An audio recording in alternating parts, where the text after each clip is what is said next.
Year, and maybe you've had some time to tackle the messy hall cupboard or overflowing closet that you've been avoiding. I don't know about you, but sometimes I feel a bit under pressure to replicate, those clean line, minimalist homes you see in the magazines, even though it's totally unrealistic, to keep everything that immaculate all the time. So what if I told you that the new home interior trend has gone the opposite way? Now we're being encouraged to pack our home with more stuff. The new trend has been labelled cluttercore. So we're going to find out a little bit more about it. Richard Archer, who's a designer and architect and principal of Archer Design, is with me. Richard, cluttercore, what is it? Well, thank you for having me firstly, Indira. Yeah.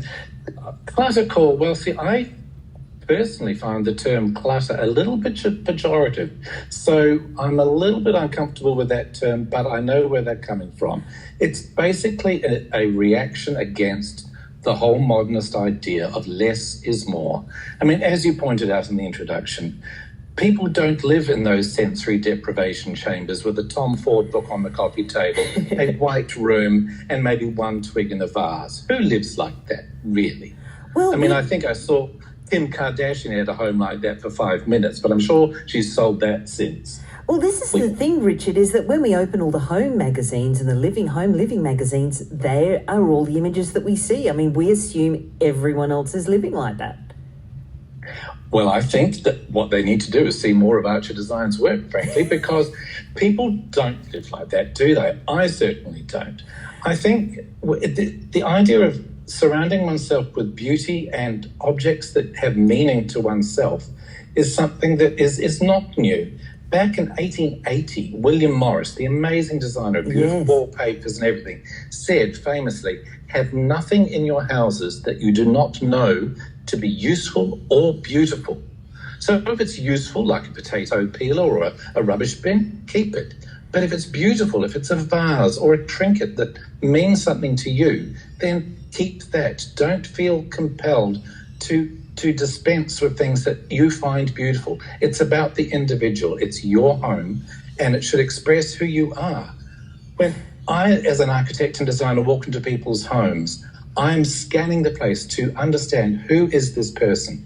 And their objects, as well as how they present themselves, tells me so much, often more than the words they are using, because how we express ourselves in our environments, and let's face it, clothing is also an environment, but your home is where you go to be truly yourself. That's the environment that I think really says who we are. And people want to feel safe and comfortable and a sense of joy when they walk into their home. I agree with you, Richard, but why have we been made to feel guilty about having these possessions? I mean, why has this term clutter been bandied around? people like Marie Kondo has made so much money and sold so many books by deriding us for our clutter.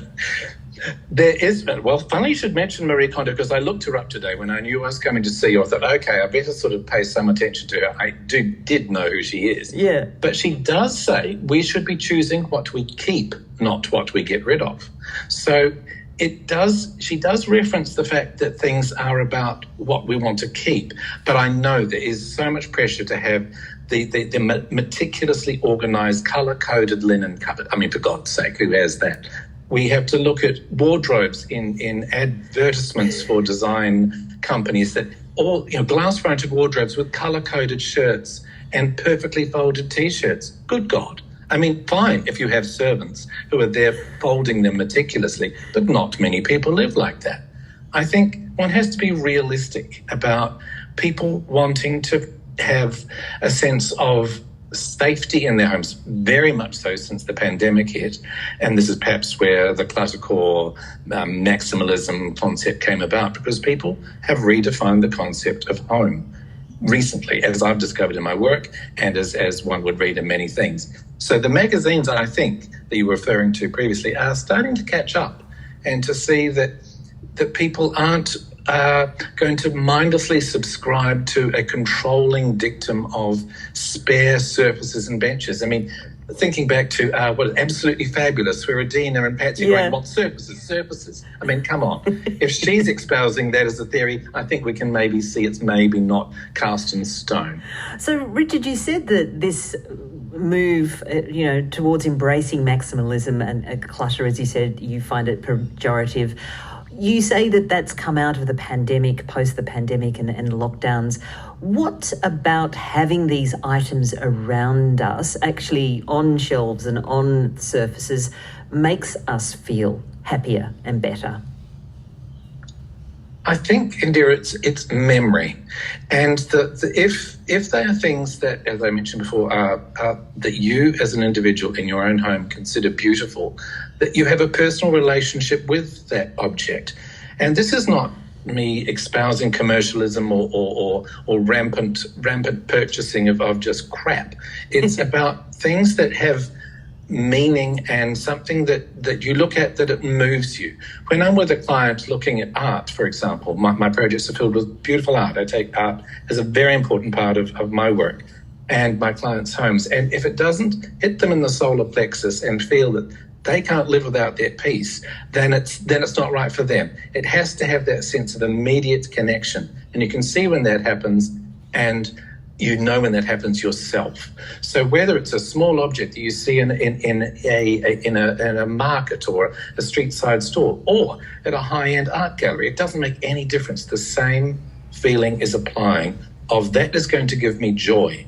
And in our homes, if we can't have joy in our homes, where the hell can we have it? You're listening to Evenings on ABC Radio with Indira Naidoo, and I'm speaking to designer and architect Richard Archer about a new trend, or a trend that Richard says has always been around, maximalism and just enjoying our beautiful, joyful items being on display around us. Of course, Richard, we can go too far and we can have too many things in our home and be overwhelmed by them. That can happen as well, can't it?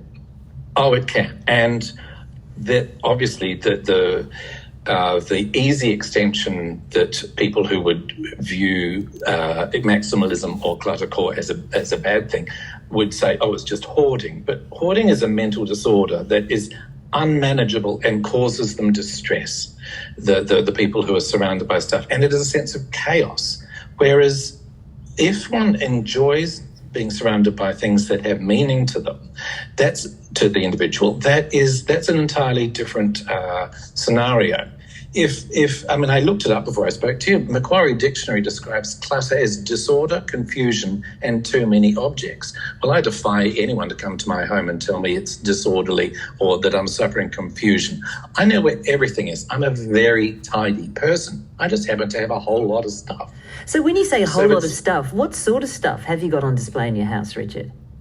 Things that have meaning to me. I have literally hundreds of pictures on the wall. And some of them are postcards that I bought in when I was in New York or Paris or somewhere overseas. Just a postcard next to a significant artwork with a sculpture or something that every time I walk past it, I look at it and go, that makes me feel good. There's a memory, a connection, and a sense of this is my home.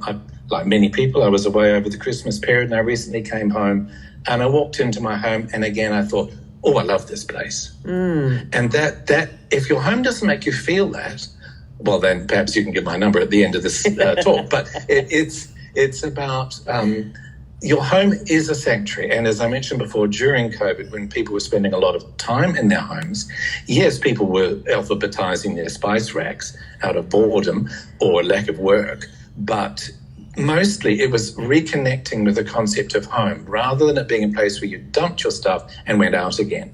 So if we can redefine how we live, how we occupy the spaces where we return from the world to recharge and gain strength to launch ourselves back out the next day, they should be beautiful to us as individuals. It's not the magazines that previously or maybe continuously pointing out that one must be minimalist to be stylish are, I think, a little bit out of date, because radical individuality and a way of being is something that people are taking very seriously in many stratas of life. And if in your own home you can't be your own true self, truly authentic, well, then where can you be? I think it's critical that people are allowed to have that sense of freedom to be who they are. And if it's a whole lot of stuff, that's a different scenario, getting back to your original question.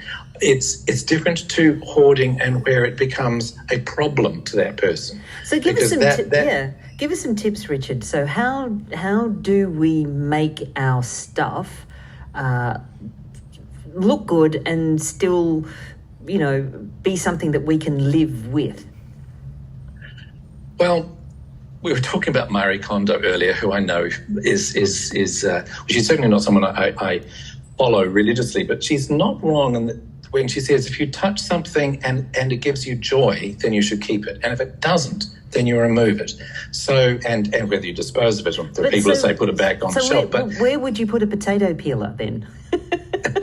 Well, you only need probably one potato peeler at the time. If you open the second drawer down and you discover you've got 7 potato peelers, choose the one that's the colour that you look at and think, oh, I like the red one. Yeah, right. And get rid of the yellow and the lime green one, that slightly sort of tatty old grey one.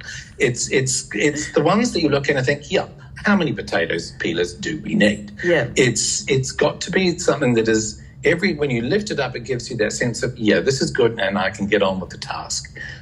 So similarly with art, with objects, with furniture, if there's a chair that came down from your grandparents or something that you look at and you love, then keep it. Okay, you could have it reupholstered if it's looking tatty and tired and it's distressing you. But if not, put a beautiful throw over it and celebrate its age and its meaning to you. It's all about giving your life meaning in your home. Home it has got to give you a sense of happiness. Yeah, that's what it's all about in the end, really. And yeah, forget the magazines that don't make you happy, that make you look like your house is a bit out of, order and sort of run away with you. Well, I think they're wrong. I mean, there's an old Finnish proverb that says happiness is a place between too much and too little. So you decide where that is for you. Not responding to some editor who's some 27-year-old editor who probably lives in a rented flat anyway. So doesn't have the control over their own environment. It's all about style. It's got to be about life and living the way you wish to as an individual. Yeah. So if we don't call this trend cluttercore, what would you prefer it being called? Well, I think maximalism as opposed to minimalism is a viable term because it is a conscious choice. Although I did hear that you don't choose cluttercore; it already chose you, because that's probably true as well.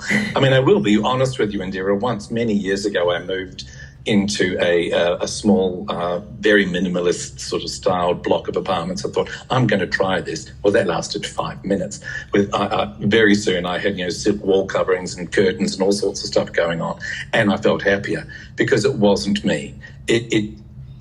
I realised that this was when I was much younger, adopting a style that wasn't true to me, and I don't have time for that. So something that, if you need help with it, obviously there are professionals that can help, and obviously likewise, there are professionals that can help you clear things out. People often are overwhelmed by the amount of stuff they have, and I've had clients who have needed to downsize, and perhaps they've left a large home and are moving into an apartment. Yeah. And there are people that can help with that. Professional sort of declutterers that are able to say, okay, if this is something that's beautiful, that you consider that you wish to keep, put that in that pile. If it's something you wish to give to your family, in that pile, or something that needs to go into the bin, in that pile. I mean, these are simple management tasks, but the idea is that out of it you get happiness. Yes, Christine has just said, what relief, finally ahead of the curve, my travel objects, colours, gifts, joyful memories. I think, Richard, a lot of people are sighing some relief just hearing this conversation, saying that they've been given permission to enjoy their things and their stuff. So thank you. Wonderful conversation. Thanks for the encouragement. Absolute pleasure. Thank you, Indira. Designer, architect and principal of Archer Design, Richard Archer.